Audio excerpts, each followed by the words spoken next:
ದೈವನೇ ಏನ್ ಹೇಳ್ಕೊಟ್ರು ಅವರು? ಅವ್ರೇನ್ ಹೇಳ್ಕೊಡೋದು, ನಾವೇ ಅವ್ರಿಗೆ ಹೇಳ್ಕೊಡ್ಬೇಕು. ನೀವೇ ಅವ್ರಿಗೆ ಹೇಳ್ಕೊಡ್ಬೇಕು. ಇದು ಎಜುಕೇಶನ್ ಇಂಪಾರ್ಟೆಂಟ್ ಅಂತ ಅದಕ್ಕೆ ಹೇಳೋದು. ನೀವೇ ಗಂಡಸ್ರಿಗೆ ಹೇಳ್ಕೊಡ್ಬೇಕು. ಮತ್ತೆ ಗಂಡಸ್ರು ಹೆಂಗಸ್ರು ಏನ್ ನಿಮ್ ಅನ್ನೋದೆಲ್ಲ ಏರಿಯಾ ಇಲ್ಲ. ಪ್ರಾಬ್ಲಮ್ ಇದೆ ಸತ್ಯ ಹೇಳ್ಬೇಕು. ನಮ್ಮ ಇರೋ ಏರಿಯಾ ಪ್ರಾಬ್ಲಮ್ ಪ್ರಾಬ್ಲಮ್ ಅಲ್ಲ, ಏನು ಇಲ್ಲ. ಹಾ ಇರೋವರೆಗೂ ಚೆನ್ನಾಗಿರ್ತೀವಿ ಅಷ್ಟೇ. ಇರೋವರೆಗೂ ಚೆನ್ನಾಗಿರ್ತೀರಿ. ಅಷ್ಟೇ. ಬೇರೆ ಏನ್ ಪ್ರಾಬ್ಲಮ್ ಇಲ್ಲ. ಬೇರೆ ಈ ಏನು ಎಲ್ಲಾ ಪ್ರಾಬ್ಲಮ್ ಮನೆಗಳಿಗೂ ಹಕ್ಕುಪತ್ರ ಇದೆಯಾ? ಯಾವ ಮನೆಗೂ ಇನ್ನು ಹಕ್ಕುಪತ್ರ ಕೊಟ್ಟಿಲ್ಲ. ಮತ್ತೆ ಎಲ್ಲಾ ಕೊಟ್ಟಿದ್ದಾರೆ ಅಂತಂದ್ರು. ಹಕ್ಕುಪತ್ರ ನಾವೇ ತಗೋಬೇಕೀಗ. ನಾವೇ ಗೌರ್ಮೆಂಟ್ ಹತ್ರ ಫೈಟ್ ಮಾಡಿ ಫೈಟ್ ಹಕ್ಕುಪತ್ರ ಮಾಡಿ ತಗೋಬೇಕು ತಗೋಬೇಕು. ಅಷ್ಟೇ. ಅವ್ರು ಕೊಡಲ್ಲ. ಮತ್ತೆ ಓಟಿಗೆ ಇಲ್ಲಿಗೆ ಬರ್ತಾರೆ ಕೇಳಕ್ಕೆ. ಓಟಿಗೆ ಬರ್ತಾರೆ, ಕೊಡೋವಾಗ ಹಕ್ಕುಪತ್ರ ನಾವು ತಗೋಬೇಕಷ್ಟೇ. ತಗೋಬೇಕು.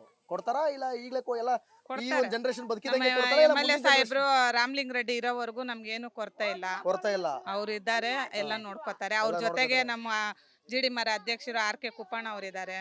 ಅವ್ರು ಇರೋವರೆಗೂ ನಮ್ಗೇನು ಕೊರತೆ ಇಲ್ಲ. ಇವತ್ತು ಫುಲ್ ಕುಪ್ಪಣ್ಣ ಹಂಗಾರೆ ನಾಳೆ ಟಿವಿ ನೋಡ್ಬಿಟ್ಟು ಈ ನಿಮ್ಮನ್ನೆಲ್ಲ ಏರಿಯಾ ಪೂರ್ತಿ ಗಲ್ಲಿ ಗಲ್ಲಿ ಸುತ್ತಿದ್ರು ಅವ್ರ ಹೆಸರೇ ಹೇಳೋದು. ಹೌದಾ? ಚಿಕ್ಕ ಮಕ್ಕಳಿಂದ ದೊಡ್ಡವ್ರವರೆಗೂ ಕುಪ್ಪಣ್ಣ ಹೆಸರೇ ಹೇಳೋದು.